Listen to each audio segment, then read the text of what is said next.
Before we begin, if you enjoy discovering the incredible true stories that shaped our world, take a moment to like this video, subscribe, and turn on notifications so you never miss a new episode. And as you watch today's story, I have a question for you. If you were stranded alone on a remote island with only a few supplies, how long do you think you could survive? Let us know your answer in the comments below. I'd love to read your thoughts. Now, imagine waking up one morning to complete silence. No traffic. No phones.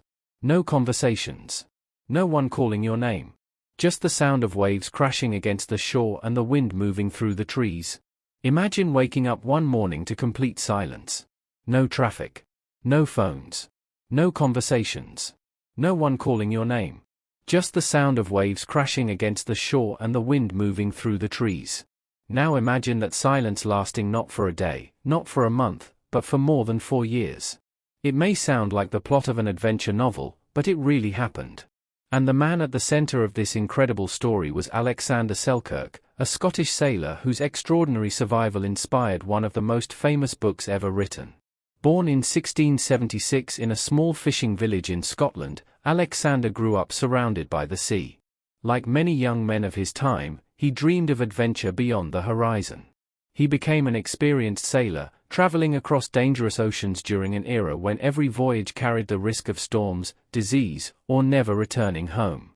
In 1704, Alexander joined an English privateering expedition in the Pacific Ocean. Privateers were sailors authorized by their government to attack enemy ships during wartime. Their voyage was long, difficult, and exhausting.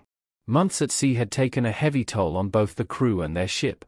As the expedition stopped at a remote island for supplies, Alexander noticed something alarming. The ship was badly damaged. He believed it was no longer safe to sail and warned the captain that continuing the journey could end in disaster. The captain disagreed. Their argument became so heated that Alexander made a decision he would never forget. He asked to be left on the island, believing the ship would eventually be repaired and return for him. But as the sails disappeared over the horizon, reality set in. No one was coming back. Alexander stood alone on a remote island in the Pacific with only a few supplies: a musket, some gunpowder, tools, clothing, a cooking pot, navigation instruments, and a Bible. For the first time in his life, there was no crew to depend on. Every decision would determine whether he lived or died. The first days were the hardest. His food was limited, and he had no permanent shelter. Every unfamiliar sound in the forest reminded him that he was completely alone. But Alexander refused to give up. Instead of waiting for rescue, he began studying the island. He searched for fresh water, explored the hills, and learned which plants were safe to eat. Soon he discovered wild goats that had been left behind by earlier sailors. They became his most valuable resource. They provided food, milk, and skins that he eventually used to make clothing after his original garments wore out. He also built simple shelters using wood and natural materials found on the island. Over time, those shelters became comfortable homes. As the months passed, Alexander transformed from a stranded sailor into a skilled survivor. But surviving physically was only half the battle. The greater challenge was loneliness. There were no conversations. No laughter. No familiar faces. Historical accounts suggest that Alexander often read passages from the Bible aloud, not only for spiritual comfort, but simply to hear the sound of a human voice. Even the island's animals became companions. Wild cats gathered around his shelter, helping keep rats away at night. The goats grew so familiar with him that they no longer ran whenever he approached. Slowly, the island stopped feeling like a prison. It became home. Alexander developed a daily routine.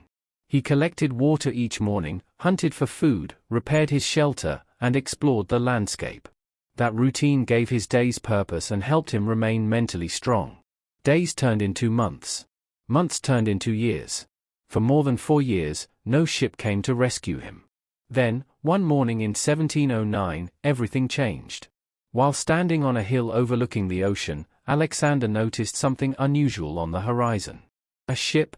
At first, he wasn't sure whether to celebrate or hide. European powers were at war, and if the ship belonged to Spain, being discovered could place him in serious danger. Only after recognizing that it was an English vessel did he dare approach. The ship was commanded by Woodes Rogers. As the crew came ashore, they were astonished to find a man who had survived alone for more than 4 years. His appearance had changed dramatically. His beard was long, his clothes were made from animal skins, and he moved with remarkable confidence across the rugged landscape. What surprised the sailors even more was his health. Instead of finding a weak and desperate castaway, they found someone who was stronger and fitter than many of the men aboard their own ship. Years of climbing hills, eating fresh food, and living an active life had made Alexander incredibly resilient. He finally left the island, but returning to society wasn't easy. After years of silence, the noise and pace of everyday life felt overwhelming. Yet his incredible story quickly spread across Britain. Years later, writer Daniel Defoe published the novel Robinson Crusoe. While the novel is fictional, historians widely regard Alexander Selkirk's experience as one of its most important inspirations.